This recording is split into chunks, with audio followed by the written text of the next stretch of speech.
ગુજરાતમાં વેરહાઉસીસમાં આગ લાગવાના બનાવ હોય, મગફળીના ગોડાઉનમાં આગ લાગવાના બનાવ હોય, ગુજરાતે ખૂબ જોયા છે અને તેના પર સવાલ પણ ખૂબ થતા રહ્યા છે. વાત એ છે કે ફરી એક વખત મગફળી સળગી છે. ખેડૂત નેતા પાલભાઈ આંબલિયા દ્વારા તેનો વિડીયો પણ મૂકવામાં આવ્યો છે. તેમની પાસેથી જ જાણીએ શું છે સમગ્ર વિગત. પાલભાઈ, તમારા દ્વારા જે વિડીયો મૂકવામાં આવ્યો છે, થોડું વિસ્તારથી માહિતી આપશો. ધાર્મિકભાઈ, આ ભાણવડમાં જે ટેકાના ભાવે ખરીદી થાય છે ત્યાંથી ટ્રક ભરાઈ અને જે નીકળો અને આગળ જતા ફતેપુરના પાટિયા પાસે ટ્રક સળગી ગયો છે. બરાબર છે. હવે મને આમાં હું બહુ સ્પષ્ટ નથી કહી શકતો કે સળગાવવામાં આવ્યો છે કે આકસ્મિક રીતે સળગ્યો છે, કે કારણ કે એ તો સરકાર તપાસ કરે છે તોય કોઈ દિવસ સ્પષ્ટતા નથી આવી. 2018 કે 19માં અહીંયા ગોંડલની બાજુમાં જે ગોડાઉન સળગ્યું એમાં સરકારે એવું કહ્યું હતું કે અહીંયા શોર્ટ સર્કિટ થવાના કારણે આગ લાગી અને એના કારણે ગોડાઉન સળગ્યું. હવે એમાં વાસ્તવિકતા એ હતી કે ગોડાઉન પાસે વીજળી કનેક્શનનું કનેક્શન જ નહોતું. એ ગોડાઉનનું વીજ કનેક્શન કપાઈ ગયેલું હતું. હવે જ્યાં વીજ કનેક્શન જ ના હોય ત્યાં શોર્ટ સર્કિટ કેવી રીતે થાય ને આગ કેવી રીતે લાગે? એટલે હવે આમાં આગ લાગવાના કારણો શું છે એમાં સરકાર તપાસ કરશે ને એની રીતે કહેશે ક્યાંક તાર અડી ગયા કે જે કઈ હોય એ. પણ ત્યાંથી જે મારે વાત થઈ એ પ્રમાણે સૌથી વિકાસનો પરપોટો આ મગફળી સળગી તો છે જ, બરાબર છે, કારણ કે કૌભાંડની શરૂઆત થઈ ગઈ છે એવું હું માનું છું. પણ સૌથી વિકાસનો પરપોટો છે ને આ મગફળીનો ટ્રક સળગ્યો એમાં ફૂટી ગયો. એટલા માટે કે આ મગફળી ત્યાંથી ભાણવડ લગભગ 7 કિલોમીટર થાય, બરોબર, 5 કે 7 કિલોમીટર.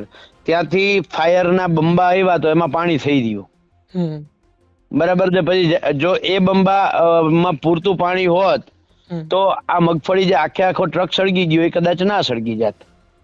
પછી જામજોધપુર ફોન કર્યા જે લગભગ 35 કિલોમીટર જેવું થાય, 30-35 કિલોમીટર. હવે ત્યાંથી બંબા આવે ને બધું થાય ને ત્યાં તો અહીંયા મગફળી સ્વાહા થઈ ગઈ. એટલે કહેવાનો અર્થ એ છે કે ટ્રક મગફળીનો સળગ્યો એમાં સરકારની મેલી નીતિ ક્યાંક ને ક્યાંક હશે.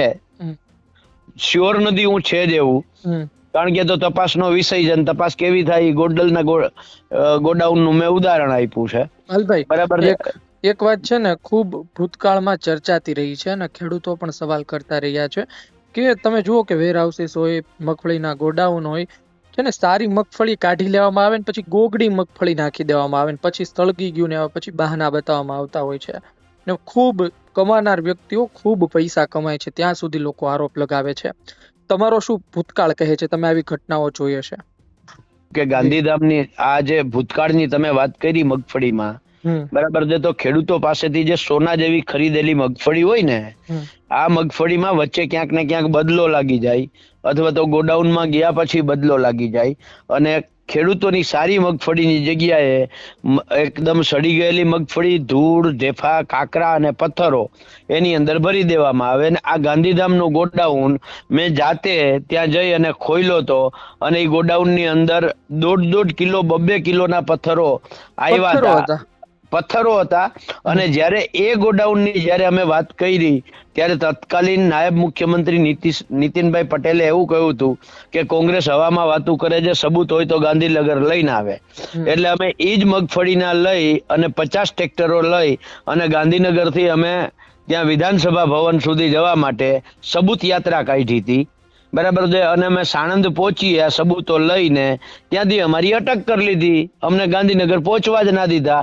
અને ત્યારે વિધાનસભા ચાલુ હતું. તમને આશ્ચર્ય એ થશે કે આખું ચોમાસું સત્રમાં વિધાનસભામાં મારા નામની પાબંદી મુકાઈ ગઈ હતી કે પાલ આંબલિયાને વિધાનસભામાં પ્રવેશ કરવા દેવો નહીં. એક બાજુ તમે સબૂત માંગો છો, સબૂત લઈને આવવાનું કયો છો, અને બાજુ વિધાનસભામાં તમે પ્રોહિબિટેડ કરી દો છો કે આ માણસ અંદર નો એન્ટ્રી, બરાબર છે. એટલે આ સરકાર છે એ સરકાર ગમે એ કરી શકે. પાલભાઈ, છેલ્લો સવાલ મારે પૂછવો છે.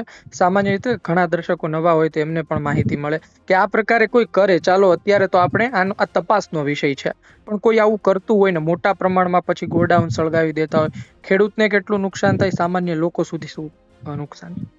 જો ખેડૂતોની મગફળી એક વખત સેમ્પલ લેવાઈ ગયું, જોખાઈ ગઈ, ગોડાઉનમાં જતી રહી, પછી ખેડૂતને નુકસાન નથી. ડાયરેક્ટ નુકસાન નથી, ખેડૂતને નુકસાન છે, આ દેશની તિજોરીને ડાયરેક્ટ નુકસાન થાય. બરાબર છે. અને એમાં ભાગે પડતું જે ખેડૂતને નુકસાન આવે એ નુકસાન છે. બરાબર છે. પણ હું એમ કઉ છું કે દેશની તિજોરીને લૂંટવાની છૂટ કોણે આપી? બરાબર છે. અને પાછા આ લોકો જ ત્યારે જેટલા ગોડાઉન, બારદાન ગોડાઉન સળગા, બરાબર છે, મગફળીના ગોડાઉન સળગા, દરેક વખતે આને એવું કહું એક પણ ચમરબંધીને છોડવામાં નહીં આવે. પણ પેલા પકડતા જ નથી કે ચમરબંધીને. છોડવાની વાત તો ત્યારે આવે કે જયારે પકડે. એક પણ ચમરબંધીને પકડવામાં નહીં આવે. આવું ભાજપે કેવું જોઈએ. જી પાલભાઈ, આપ અમારી સાથે જોડાયા અને સમગ્ર બાબતે વાત કરી. ધન્યવાદ.